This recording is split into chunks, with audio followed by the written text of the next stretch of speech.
Ay, isang mapagpalang araw sa ating lahat. Munting kaalaman nga pala. Nako, breaking news. Ito na pala. Nasa Senator Rodante Marcoleta. Hinihayag po lahat. Alam mo kung tutusin, alam po talaga ni Marcoleta kung sino talaga ang may kasalanan.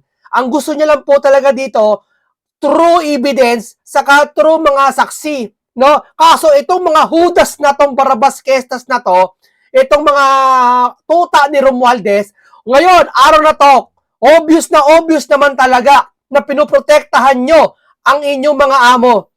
Napaka ano eh. O ngayon, di ba, sa tama sinabi ng mga matatanda, pag ikaw galit, kapag ikaw nalilito sa isang sitwasyon, palipasin mo muna ng isang linggo o higit pa para ma-realize mo kung ano talaga ang plano o ano talaga ang pinaka kwento ng nangyayari sa buhay. Ngayon, nalaman na namin talaga na sa sitwasyong ito, talagang pinagtatakpan po nila si Romualdez at si Saldi. Napakalinaw po eh. Isipin mo, imagine mo tinalakay sa programang ito yung ICI na kung bakit tumutol na nga mga religious dyan eh.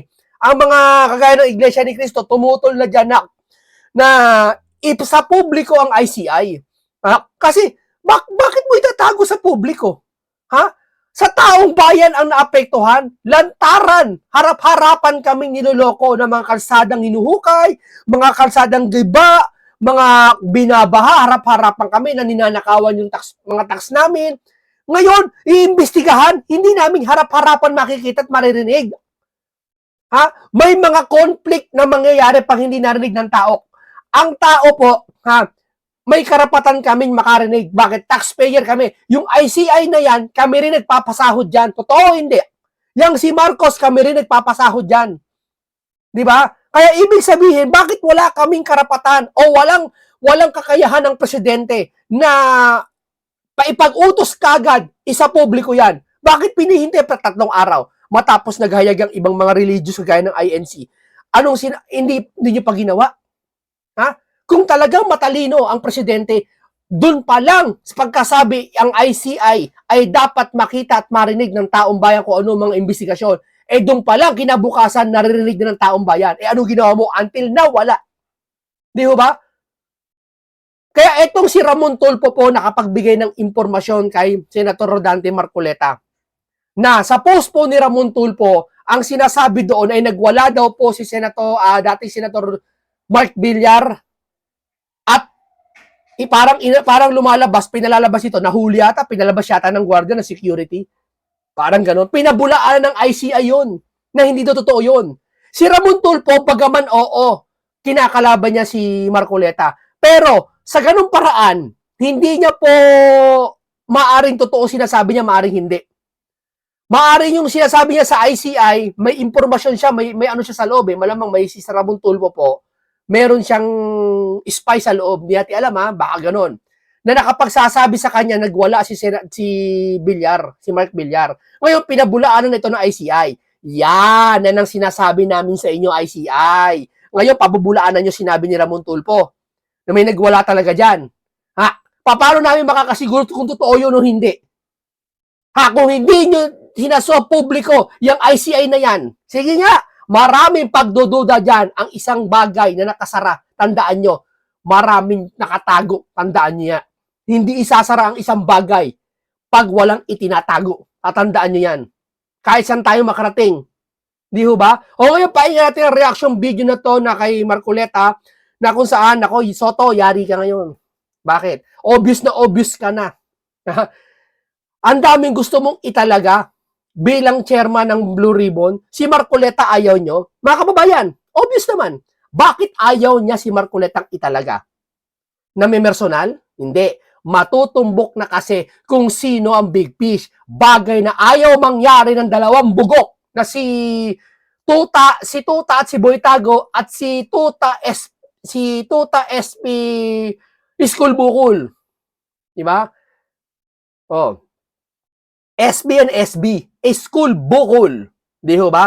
Matutumbok ni Marcoleta eh. Pag ginawa mo chairman to ng Blue Ribbon ulit, tumbok na kung sino. Ayaw mangyari yon ng amo nila ni Tuta Soto, kasama ni Boytago. Ayaw mangyari ng amo nila yon. Kaya ang gagawin nila, gagawa sila ng paraan na wag mailagay si Rodante Marcoleta. Yan, tsorya ko lang yan, ha. O, painggan natin tong reaction natin, video na to kay Marcoleta. Mapalad dyan daw sa ICI hearing dyan, ha? Sa Independent Commission on Infrastructure, ha? Pinakahuli nung isang araw, di ba? Na ibinalita din natin. Ito ay kung paniniwalaan natin, at ito ay siguro ay, siner na pala ng napakaraming tao. Oh. Kung paniniwalaan natin ang post ng isang kolumnista, Yon. nagwala daw, Jen. Nagwala si Senador Mark Villar sa hearing ng Independent Commission on Infrastructure. Si Senador Villar kasi, sekretary ng DPWH. Tama, noong panahon niya, nung nakaraang administrasyon. Duterte. Oo, at binalita nga siya at ang pinakahuling may patawag ng ICI. Ay, nagwawala daw, Jen. Hindi, ang alam ko si Mark Villar, tahimik lang. Tahimik lang. Di ba? Ayaw daw paawat. At ipinatawag na yung security at pinalabas siya. Dahil sa pagwawala. Parang wala ata sa katauhan ni Senador Mark Villar yung bagay Out na of character. Oo, parang hindi ato. Tahimik yan eh. Tapos sasabihin nagwala. Ito ang sabi ng ICI ngayon. Okay. This is not true. Tama. The proceedings were ordered. Nagpost si Ramon Tulfo kung saan sinasabi dito na nagwala si Mark Villar doon sa ICI. Siguro nadidiin o kaya nagwala, napagbibintangan o hindi natin alam, ha? Kaya wala tayong alam eh. Bakit? Tinatago nga nila yung ebidensya imbis na live. Bidang-bida ba kayo sa sarili nyo? Ba't tinatago niyan? Kahit saan tayo makarating history, ang isang tinatago, hindi maganda. Hindi naman privacy yan eh. Publiko ang naapektuhan, publiko ang binaha, publiko ang gustong makarinig, tapos private ang gusto nyong investigasyon para pag-usapan. Ano ba naman yan, sir? Ano ba naman yan? Sa bagay, sabi nga tama yung masabi matatanda, no? Ang isang puno, malalaman mo ang bunga sa kung ano ang puno. Kung ano siyang bunga, siya din yung puno. Di ba? Yun na yun. Di ba? Kung ang bunga mo ay hindi pangit, ganun din ang puno pangit. Di ba? This is not true the proceeding where bahala ka sa buhay. Similar to other hearings. Executive Director Brian Kate Hosaka. Sir, dapat executive director ka. Dapat pangunahan mo, yung damdamin mo na wag maging publiko yan. Ay wag maging privado yung pag-uusap nyo. Gawin yung private yan. Nangangapa kami.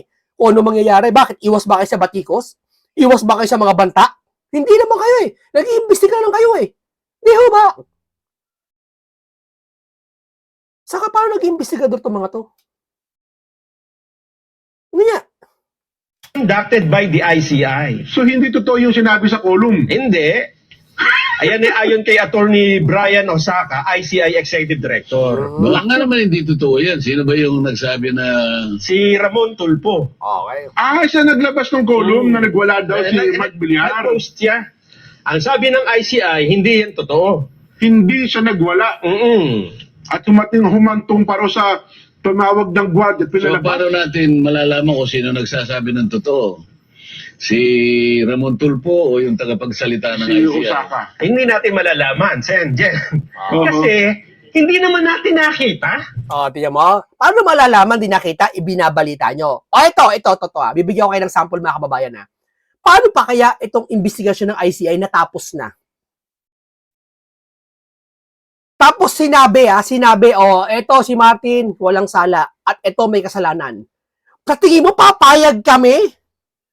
Halimbawa, idol ko si Mark Villar, papayag ako na hindi ko narinig, hatulan nyo yung tao. Halimbawa, idol ko si Romualdez, papayag ba ako si Romualdez, hatulan nyo, hindi ko narinig kung ano pinag-sasabihin nyo dyan? Dapat narinig ng dalawang kampo. Yung galit kay Romualdez, pati yung fans si Romualdez, idol na idol, para marinig nila, para maunawaan nila, tama ang pag-iimbestiga nyo. Totoo nga. Kasi may mga idea kami, lalo kami mga vlogger, lalo kami mga tagapanood. Kasi minsan mas magaling ang tagapanood. Bakit? Nalalaman niya. Di ba? Nakikita niya lahat kung ano nangyayari. Di ba? Parang sa race ng isang kabayo. Doon ba sa nagre-race ka, kita mo lahat ng kasunod mo? Kita mo lahat ng viewing mo? Ikaw mismo nagre-race? Ang nakakakita, yung nandun sa taas, nakukwento niya, uy, yung katabi mong nag-race, kumakaano sa'yo, sumisenya sa'yo. Sabi, nakikita pag ibang tao. Ganun ang kailangan namin, sir. Isa publiko nyo naman yan. Dudang-duda na kami, Luzon, Visayas, Mindanao. Di ho ba? Hindi naman natin napanood. Oo nga. Hindi ka naman Palihim kasi. Oo. Yun ang Yun ang disadvantage nga. Oo. Tama kayo sa ano. Kaya yung mga tao, gustong-gusto nila talaga na nakikita. Para sa Yes. taon, walang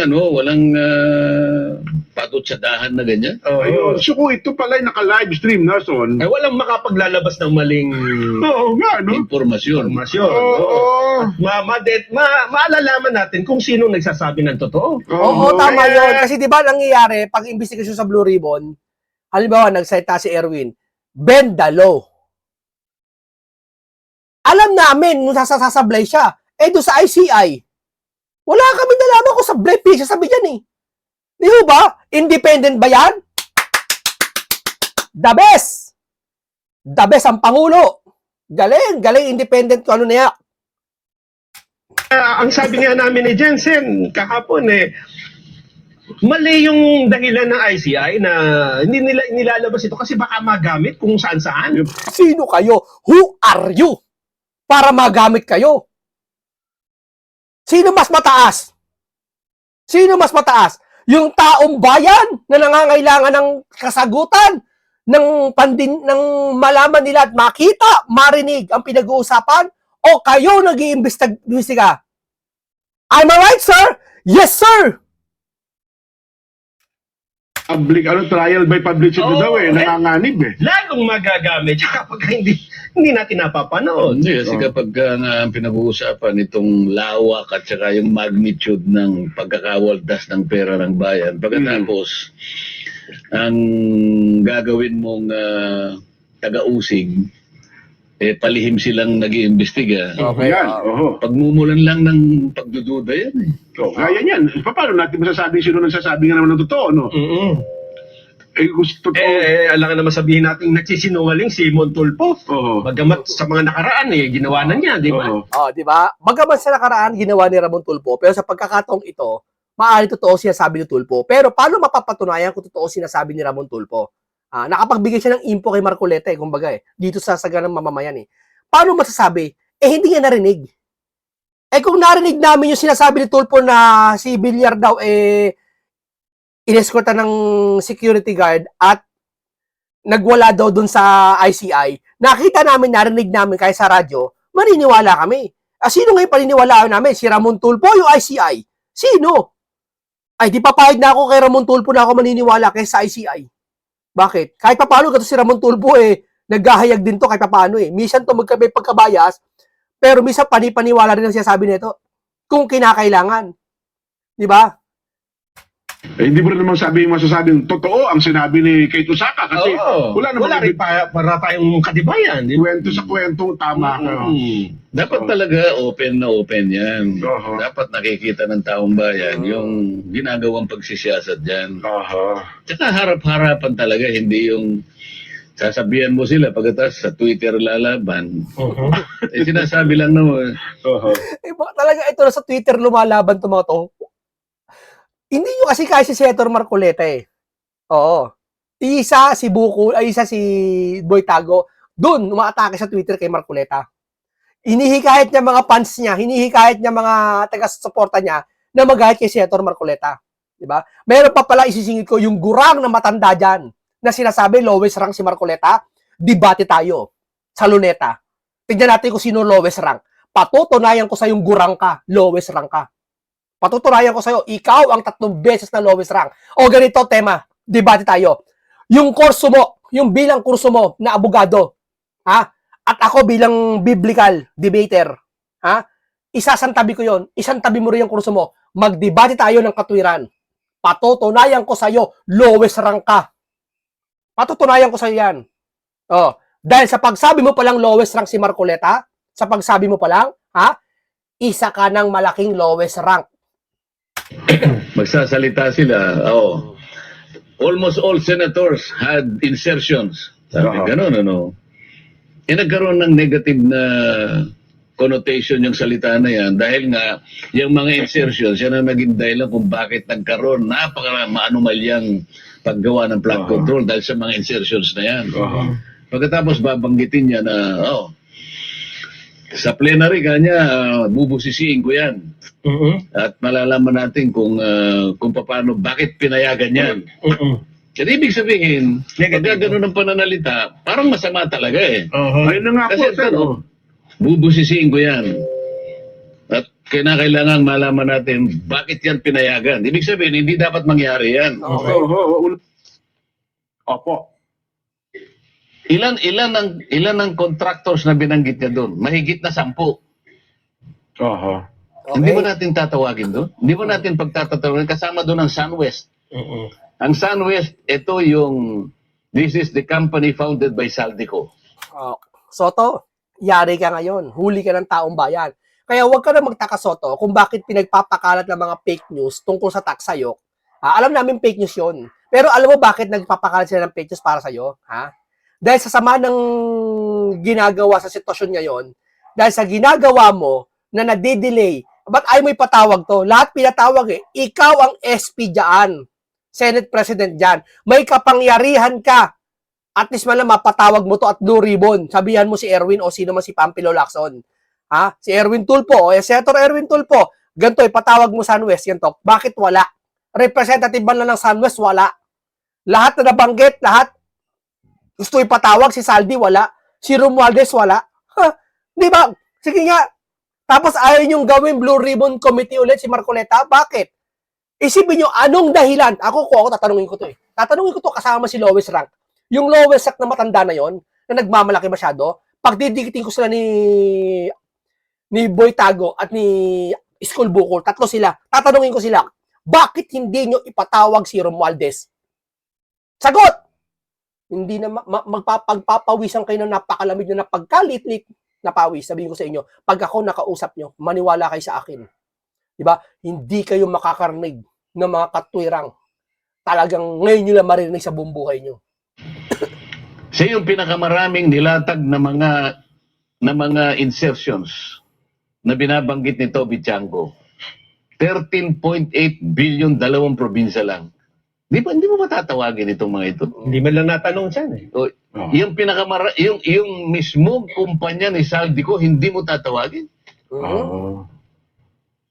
15 yung sinabi ng presidente, hindi mo lahat tatawagin. Yes. Baka ipaubaya na po sa ICI, Sen. Kasi mukhang ICI na po ang tumutuntun sa lahat ng ito eh. Di ba? Hindi ko kaya ganun ang direksyon kasi ang Kamara ipinaubaya na sa ICI. Baka naman ganun po ang direksyon ng Senado. Bakit? Ang legislative department sunod-sunuran sa executive department? Akala ko ba ang ating gobyerno ay Yari kayo ngayon. Binakbakan kayo ni Marcoleta, mga ICI. binubuo ng 3 dakilang sangay? 3 dakilang haligi. Judiciary, legislative, Yan. executive. Mm. Ang ICI is a creation of the executive. Tama po.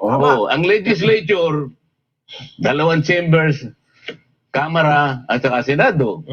Tama. Ang Senado, meron siyang blue ribbon. Opo. Kung ba nagtatag na ng ICI, Executive Department, hihinto ka na? Parang Bakit? Nakasalig ba ang mandato ng Blue Ribbon Committee sa gagawin ng ICI? Yung paggawa ng ICI na yan, independent na yan, di ako naniniwala dyan. 1,000% hindi kami naniniwala dyan. Mula Luzon, Visayas, Mindanao. Hindi kami naniniwala dyan. Maniwala kayo. Vice versa? Oo. Sagutin mo, Nelson. May isa pa. Opinion ko yan, tsorya ko yan. Bakit di ako naniniwala? Maniniwala lang ako dyan pag nag-live kayo na mag-imbestiga. Dahil wala akong nakita sa buong buhay ko na nag-iimbestiga na sa publiko ang pinag-uusapan. Hindi ipupsa sa publiko ang pinag-uusapan. Ngayon lang ako nakakita ng ganyan. Problema. Kasi alam mo, itinigil ang Blue Ribbon, ang ICI ay ayaw namang i-open. So ang mga tao ay maghahanap talaga ng hindi ba? Maghahanap ng sagot sa mga katanungang nabubusa. Bakit mo sila sisisihin na maghahanap talaga yan? Hindi ba nung inopen ko nga yung kauna-unahan sa dami na nag-text sa akin, dahil nakita nga talaga yung kung napakaraming perang nasa laula, talagang pandarambong talaga. Ilan ba yung nag-text sa akin na halos umuusok yung aking cellphone? Sinabi ko nga doon sa biyayar na nakaharap Nabuti na lang nandito ka, sabi ko. Paano ko sasagutin ito? Sabi ko sa Okay. kanya. Ang sabi nila sa akin, Senator, yan po pala ng aming buwis na binabayad, ay dyan lang po pala napupunta. Alam po ba ninyo na dugo at pawis, pati sipon po kanya, Naku po, naghalo-halo na. talaga pong sa kagustuhan lang namin makatulong sa gobyerno, talagang kami po yung nagbabayad talaga. No? Diyan lang pala ginagamit ang buwis namin. Pwede po bang ilaban nyo kami? Aha. Kahit na itong next year, wag na muna po kaming magbayad. Pwede po ba? Nako, oo. Oo. Mabigat po yun, oh. Tapos sabi nung biyayar, Commissioner Lumagi. tama naman po sila, sir. Sabi niya, hindi ko po sila masisisi. Hindi ko naman ako kinukuha yung opinion mo. Ang sinasabi ko, anong isasagot ko sa kanila? Tulungan mo ako sumagot. Pwede ba wag na silang magbayad next year? Sapagkat nakikita nila kung saan lang napupunta ang buwis na kanilang. Alam mo, kasalanan ito ni School Buko lahat Kasalanan mo to, School Buko lahat ng kalokohan mo. Bakit? Pinatigil mo ang Blue Ribbon na to. At kung pinatigil mo man, sana sinundan mo, nag-ano ka si Rodante Marcoleta nilagay mo. Hindi.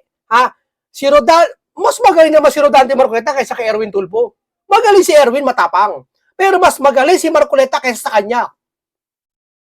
Tama, hindi niya sigurado sa sagot niya. Tignan mo yung mga interview niya. Sir, Blue Ribbon daw kayo. Kung parang pinatutunog niya na sabi niya parang ba yun? Parang ganito lang Na kung wala na talaga ako na. Parang ganon. Tignan mo yan. Hindi ka sigurado. Bakit hindi ka sigurado? Ang isang sayaw na marunong ka nga sumayaw pero hindi mo alam ang step. Ang isasagot mo, hindi kumpleto. Alangan ka. Bakit? Hindi mo alam. Kasi yung dapat mong gawin dun sa bagay na yun. Tandaan nyo yan. Kahit saan tayo makarating. Si Marcoleta, confident. Alam na alam lahat kung ano gagawin. Kayo dyan.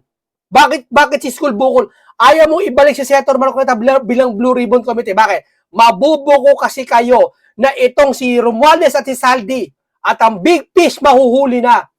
Ayaw nyo mangyari yon. Bakit ayaw nyo mangyari yon? Maraming dahilan. Una, bakit ka nawala Boy Tago?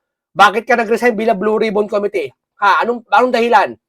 Ang babaw ng dahilan mo. Ang tawag diyan kaduwagan, duwag. Di mo ba? Aminin mo, sir, duwag ka. Si Senator Marcoleta, matapang. Hindi sila sumisisi sa Blue Ribbon, pero ayaw niyong ilagay bilang Blue Ribbon. Bakit? Galit? Hindi. Biri mo ilalagay si pipilian si Risa. Tumanggi na nga yung gusto mo italaga.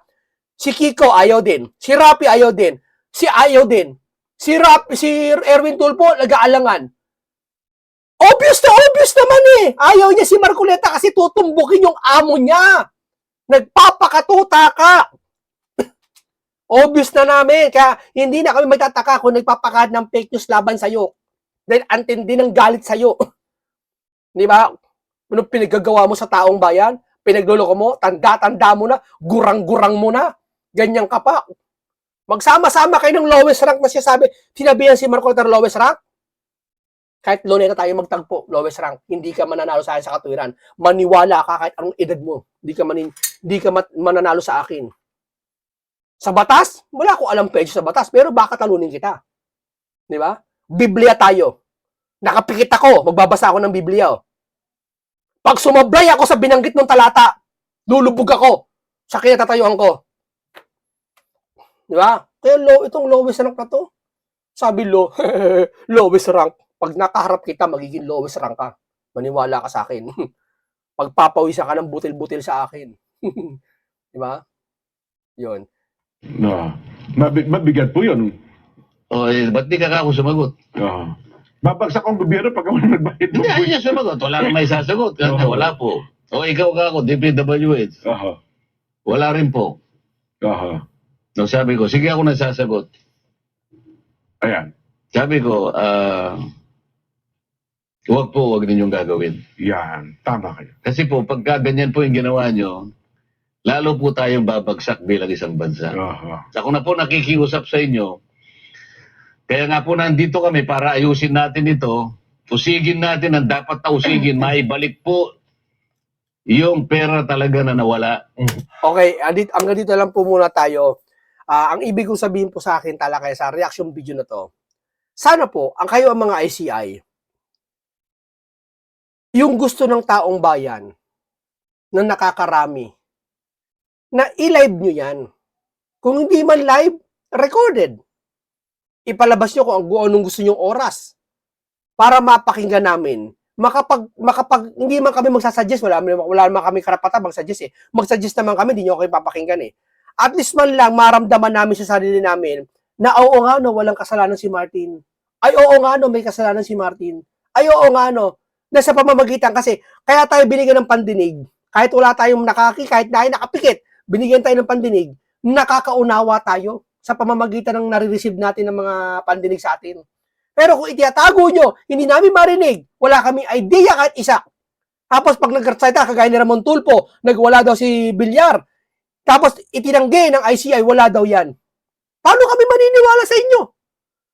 Anong gusto nyo? Pagbintangan namin si Ramon, hindi totoo yung sinabi ni Ramon? Ganun mangyayari. Diba? Paano pala kung halimbawa inimbitahan si Chis dyan sa ICI, tapos si Chis nag-privilege speech, ganito, ginawa, pwede nyo sabihin, hindi totoo siya sabi ni Chis. Ganun, di ba? Halimbawa, kung inimbitahan nyo ako, halimbawa lang ako, inimbitahan nyo ako sa ICI, tapos, pinagsataan ako ng kuno-ano-ano, di lumabas ako sa vlog ko, ito po sabi sa akin na ICI, ganito, ganyan. Tapos, pwede sabihin ng ICI, hindi po totoo siya sabi ni Munting Kaalaman. Ganun! Parang ganun mangyayari, sir. Ganun ang aking teorya. Salamat po ng marami sa reaction video na to. Maraming salamat po sa inyo lahat. Mag-ingat kayo.